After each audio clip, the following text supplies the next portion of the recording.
Hello and welcome back to Seconds Out, and today we bring you one of our best interviews of 2024 as we caught up with John Fury just weeks after the cut suffered in sparring by Tyson Fury, which led to the postponement of the original fight date for Fury vs Usyk 1.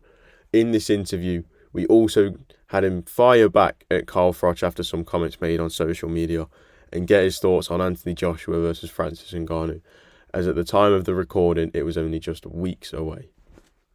So first off, John, how have you been? There's a lot been going on recently. Yeah, a lot of people have been talking, shouting, screaming, but yet there's no genuine written offers come to my address or my people. So listen, they can all shout, they can all scream, but action speaks louder than words. Put the money across, like I've said, it's a business, and let's get on with it. But they don't seem to want to do that. They seem to want to shout and scream, calling me out and trying to embarrass me, which they could never do that. Could never embarrass a man like me because I've been through too much. But no written offers to my lawyers, nothing. It's just talk. Yeah.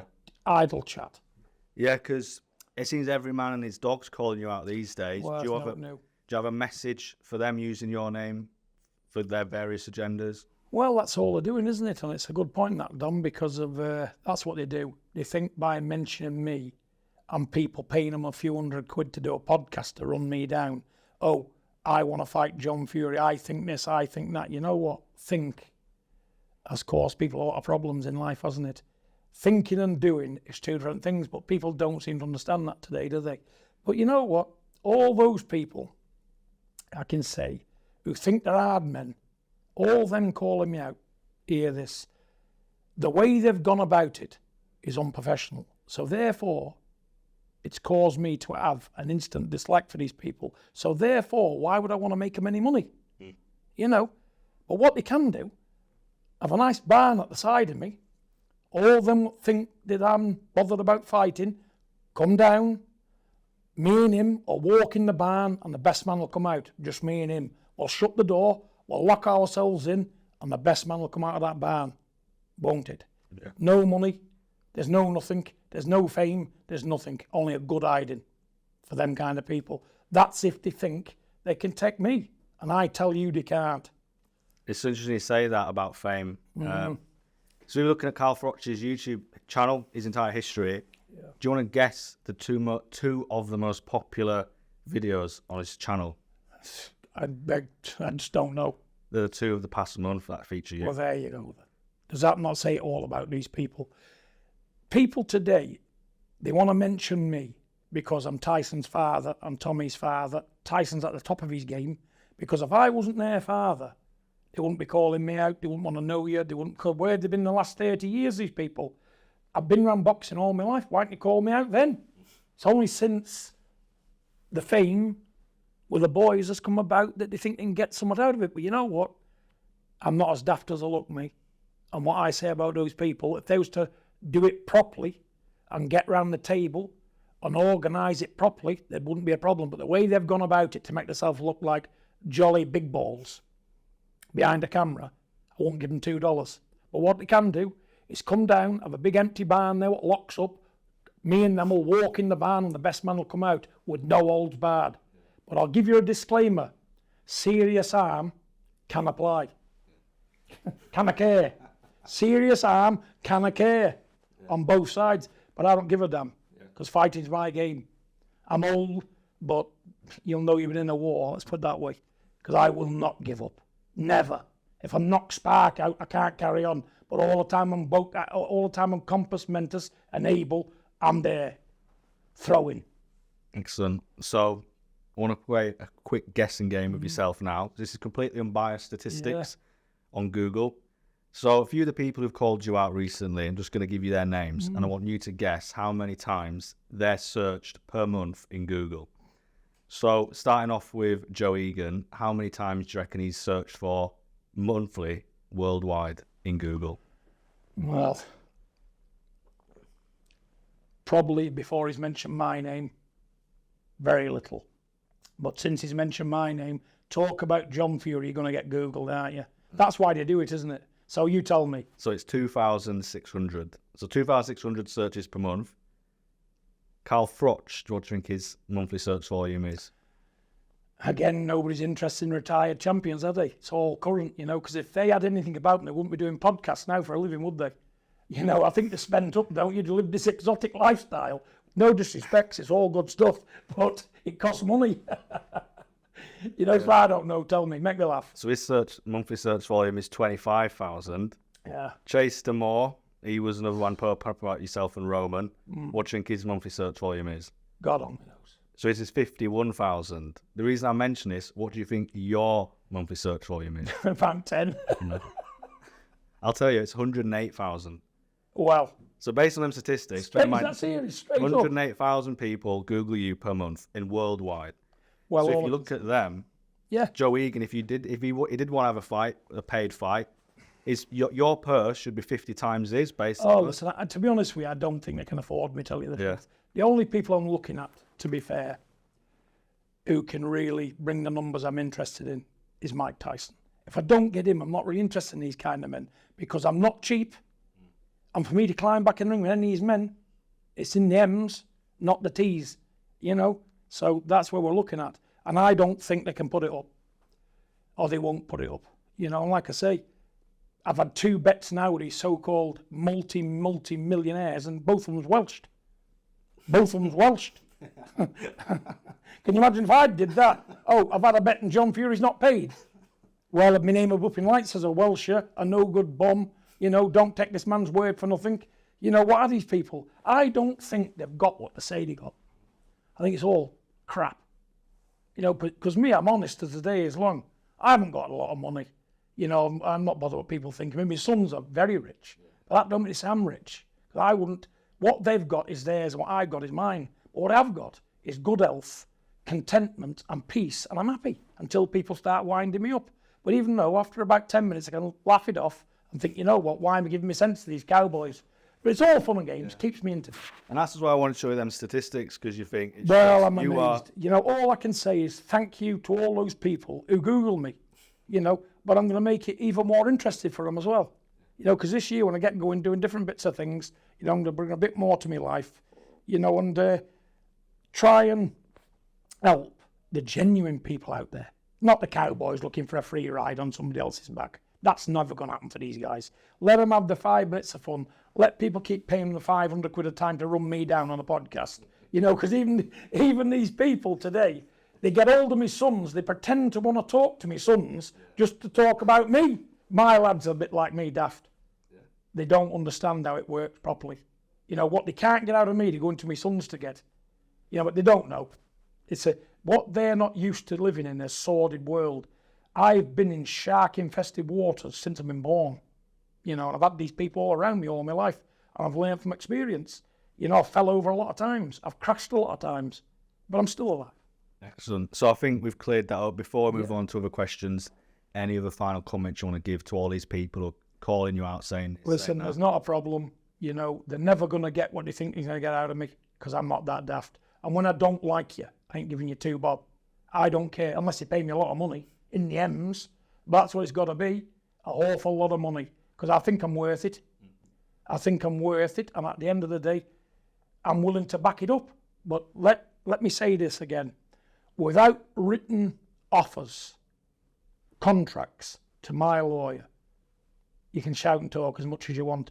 I'm making no more videos. I'm not responding to this anymore because I'm doing it every 5 minutes. You know, because at the end of the day, I know majority of people out there don't like me, but the ones that do, I thank them. Even the haters will love them, and I'll pray for them. You know, because it's just jealousy, isn't it? It's jealousy because you got an old guy like me in the latter in the last days of my life, years of my life. Let's put it, because that's my age. And it can pop off any time, can't you? No one knows the hour of the day, but they're thinking he's never won anything in his life. You know, he's just a bum. Yet people are interested in more than me, and you know, that's something I don't get. You know, but at the end of the day, good luck to the people. They must find me more interested than them, because they're one-trick ponies, aren't they? Just talking shite on a podcast, hoping somebody's going to listen. But you know what? Let them carry on. Doesn't bother John Fury. So then, moving on, Tyson, your son.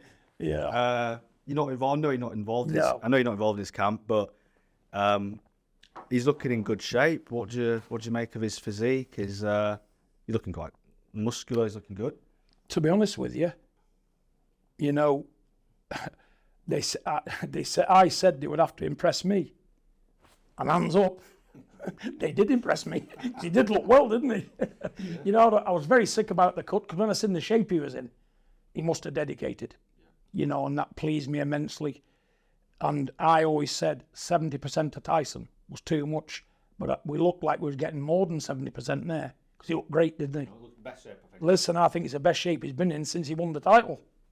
You know, to be fair with you. So, yeah, I was impressed. They did the work, you know, and I wasn't one qualm about nothing. So, good luck to him. He looked in great shape. Excellent. In the time he had to get in shape, which was short notice. Short notice. So, yeah, incredible. Excellent. And he's recently said he's looking to have 5 more fights. And given the speed fights happening these days, often in Saudi, do you think he could actually get those wrapped up, completed in the next 18 months? Even sooner, potentially? In my opinion, I don't think you can look 5 fights in the future. Not at this level. Because it all depends on the result, doesn't it? Because in the ideal world, his world, that'd be probably great. But you just don't know in my experience of life, what's right today will probably be wrong tomorrow. But if all goes well, let's say, it's doable, yeah. It's doable. Nice. So, moving on to your other son, Roman, in a few weeks, he's going to be out in Saudi. Can you give us a preview of that, how you expect it to go, what you're looking to do, without obviously giving away any secrets? You expected another knockout win? Well, Roman, he's I've never seen a kid but works harder than him, you know, and he's in the gym every day. He's had no car at the moment, so I've been training him here at Brian Gardner's gym in Eccles. And big up to Brian, big shout out to Brian, anyway, great fella, great gym. And he's been good enough to let us train there. But Roman, he can punch, southpaw, cracking power, you know. He's a good game kid.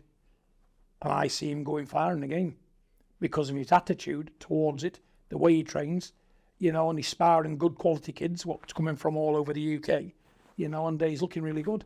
You know, he's got power, you know, and with power, you got a lot to work with, haven't you? You know, and he's getting match right. He's not getting chucked in over his head. But I am expecting him to knock a lot more out by knockout victory than points, because he's got that kind of power. And once he settles down and starts believing in himself, because don't forget, he's only had 3 bouts ever, never boxed amateur, nothing. He only started training in lockdown because he was 20 stone. And for what he's done in a short time, incredible. Turned his life around, hasn't he? Yeah, because I'm proud of him for doing that. Because obviously when you were training with Tommy at Tremolis, I know Roman was there helping. Yeah, Roman and Tommy has always been in the same camp, training side by side, because one buzzes off the other. One's trying to outdo the other all the time. It's good competition. They bring the best out one another, them two.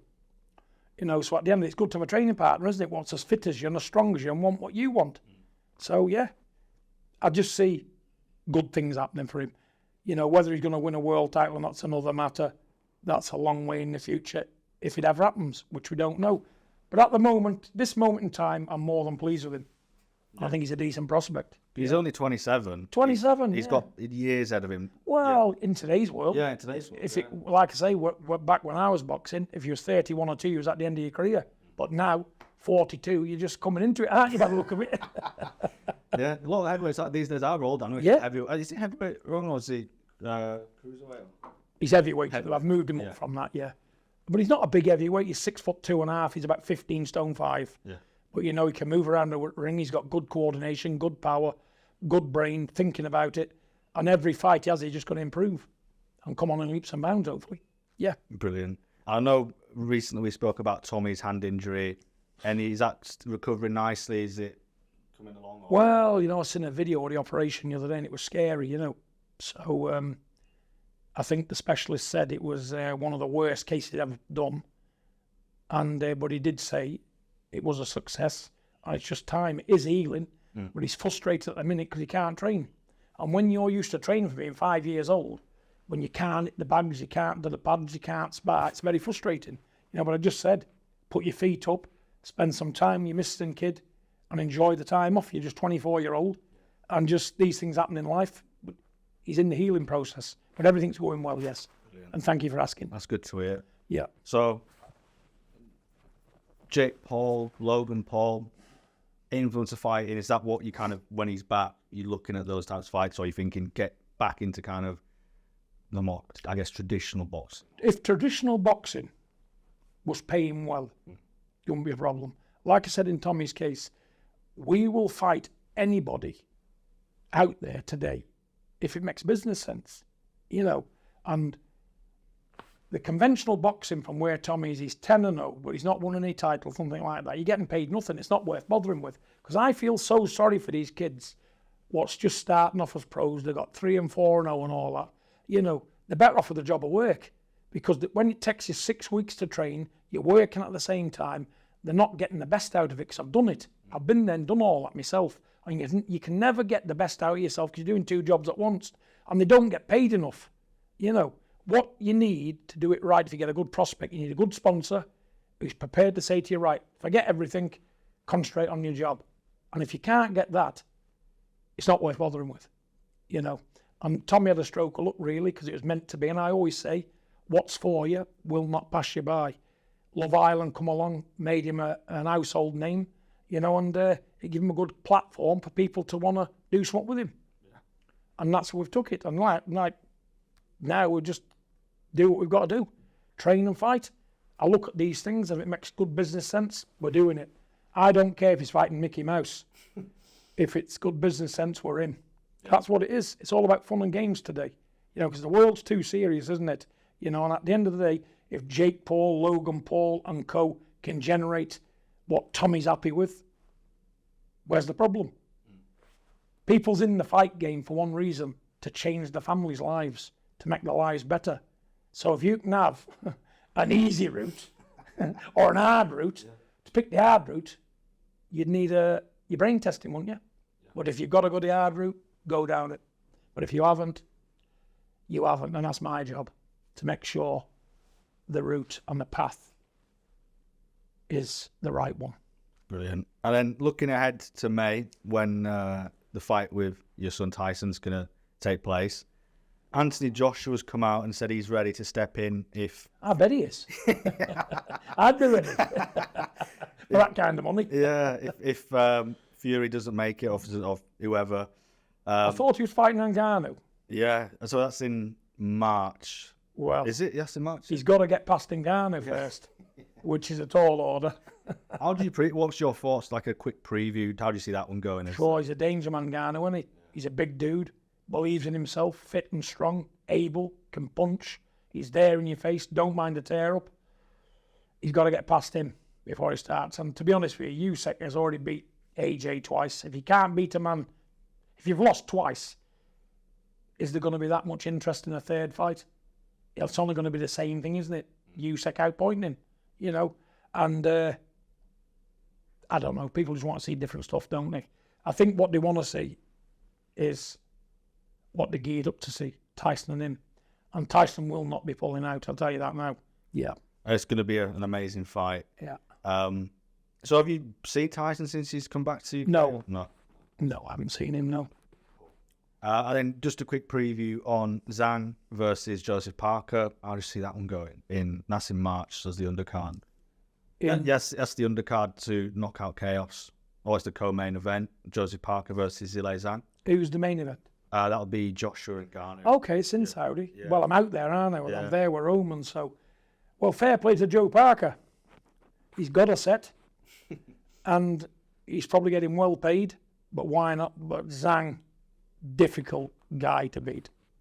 I'm a big fan of Zhang. I like what he does. 6'6", 20 stone, southpaw, can punch. He doesn't do nothing exciting. What he does is clinical. I just think he can do the business. But Joe, again, a younger man. He's only 31 or 2-year-old. He's a fresher man. He's a younger man by 8 years. And Joe has just shown you, hasn't he, what he can do. So Joe could easily pull an upset and beat Zhang the same way as he beat Wilder. I'm not going back on what I said. Wilder was shot to pieces, he never threw a punch. You know, a kid at an infant school could have probably beat Wilder on that night because Tyson bashed him up that much. He's not got over it. He took every bit of fight out of him because there's 3 hard encounters. But he did what he had to do, Joe. He was in the right place at the right time, but I think Zhang is a different opposition.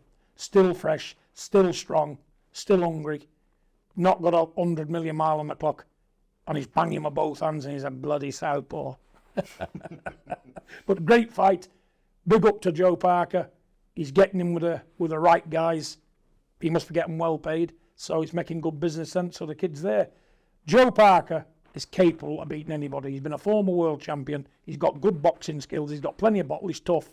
So he's capable of springing upsets with anybody. And he's only 31 as well. 31 or 2, young man. Yeah. Young man. He's had a lot of fights like in them times, but I just think Joe, he can rise to the occasion, can't he? You know, and he got in there with Wilder. He never got phased, did he? He never let the occasion get to him. He did what he had to do professionally and done it well. Good luck to him. Fair play. It was a clinical performance. Oh, yeah. Yeah. Yeah. So brilliant. And then moving on to, you know, Johnny Nelson's been in the media talking about he has people inside Tyson's camp. Spencer Brown said that he thinks there's a rat in Tyson's camp, and we'll bleep this person's name out. But looking, this, you know, guys published it on a YouTube channel saying it was, let's make sure I've got this right. What do you make of that? Do you think Tyson needs to review his training team, or? Well, I know had him for Tommy, and he did us a favour. We got him with, I think, with 15 days left in camp because it was an absolute washout. The man we had before him was an absolute cowboy, and well, he nearly ruined Tommy's training camp for KSI. You know, but we got pulled it round. You know, so I can only speak well. Yeah. You know, and I think he's just total bullshit. He's a nice kid. You know, he's been through a lot himself, you know, and at the end of the day, people can point fingers, can't they? It is absolutely, I'm telling you, rubbish. He's a nice kid. Got a lot of time for him. Nice, that set the record straight. Yeah, listen, Yeah. I can only speak as I find. I don't know him personally. I only know him through what he does. Dietitian. You know, so at the end of the day, he does a good job. He knows his job. So, yeah, hope he gets plenty of work. But no, it's rubbish. Brilliant. And then moving on, there's a couple last questions now. So Usyk's manager, I don't know if you saw the recent interview where he was sat there. Did you see it? Where there was Tyson and His Excellency Turki Al-Sheikh, and then you had Usyk with his manager. He was saying Tyson's a coward. He's deliberately done this cut to get out the fight, all of that kind of. Do you just think there's clutching at straws by saying things like that, trying to? Well, again, I'm surprised men of their experience at top level, being around top fighters, can even talk like that. You know, because it's absolutely rubbish. It's silly. You know, and they're just making themselves look stupid and embarrassing themselves with them kinds of accusations. But I think now they're worried. They've always been worried because when they seen the shape Tyson was in, they've all thought, hang on, we've dropped a clanger here, because they thought they're going to see a Tyson who hadn't trained. But you know what? That's where you can get caught out, isn't it? Thinking you know too much. And like he went and said, Usyk, he can't fight in April because it interferes with his training schedule. What does that mean? But them, his team, they just make themselves look stupid, don't they? Because they was frightened, they was afraid. They knew that their man was going to get smashed to bits. I seen the shape Tyson was in. He was in for it, Usyk. And all those people who's riding Usyk's pecker, thinking he's going to do the job, well, let me tell you, that he can't do the job. He can't. Because Tyson was tunnel visioned on all these haters, because he's an hate campaign going at the minute with the Furies. But do we give a toss? No, we don't. Accidents happen. The man said what happened, the sparring partner. Why don't you just let the men get on with it on the 18th of May instead of talking crap? Is that going to, talking rubbish and all these accusations and shit talk, is that going to change anything? It's not changing, no. So shut it, keep it buttoned, and let them fight on the 18th of May, and then it'll be decided. Until then, shut your mouth up. Talking crap. Cut his own eye. See, nothing out of my nutsack could do anything like that. Nothing. You could saw the leg off and they still fight. Because he said, I think Turkey confirmed that he went to him and said, I still want to fight. So Tyson said that. He said he was still wanting to fight. He'll fight. Tyson went the full distance with his hanging off from the third round with Walling. But what they're hoping to do, open the cut and referee will stop it. They're in Saudi. Referees ain't so keen out there to stop anything, especially when there's millions and millions involved. Because believe me, he's not the man Usyk. He's a good boxer at his own weight. There's weight classes for a reason and there's levels to the game. He's a great little boxer, but so's Tyson. He's a great little boxer. Tyson's a great big boxer. And in shape, Yeah. I don't see a man touching Tyson. I don't, especially him. I've seen what he can do. The minute Tyson goes to work on that body and brings him up to the middle and around the sides, gets him on the end of that jab, and he's like elastic band in front of him. No, AJ was there to be it. All the other men was. Tyson ain't going to be there to be it, is he? No. And once he starts missing, the life drains out of him. And it's a 12-round fight, and I know what kind of bottle of heart Tyson's got. It's unmeasurable. Unmeasurable. Brilliant. So, wrapping it up then, John. Yeah. You've set the record straight on many things. It's nearly spring. You got any plans? Any spring, summer plans? Summer plans. Oh dear. No. Same. Same old, same old. You know, I've got a little old Shepherd's that I've just finished. There's a bit of a new one. You know, for something to do. It took me about 3.5 months to do it. With the help of some other proper carpenters and whatnot. But I'm just going to chill out when I can. You know, because there's nothing left for me now in life. There's nothing I want. I can't name nothing I want. And a man that doesn't want anything can't be bought, can he? Can't be bought. And everybody will lend you a brolly on a dry day, won't they? But they want it back when it's raining, quick enough. You know what I'm saying? So I don't bother. I'm just going to do my thing. And whatever makes me happy and gives me peace, I'm going to do. I'm just going to keep living till I die. But again, if all these mugs again, clearing it all, I'll say it once again, if you don't like me that much, there's a barn at the side here, step in it with me. Lock us in, and the best man will walk out, no holds barred. But again, a disclaimer, serious harm, can I care, or will I care? Put that in your pipe and smoke it, tossers. Brilliant. Right, I think that's a good week. That's a wrap. It's a wrap, buddy. Take care. Brilliant.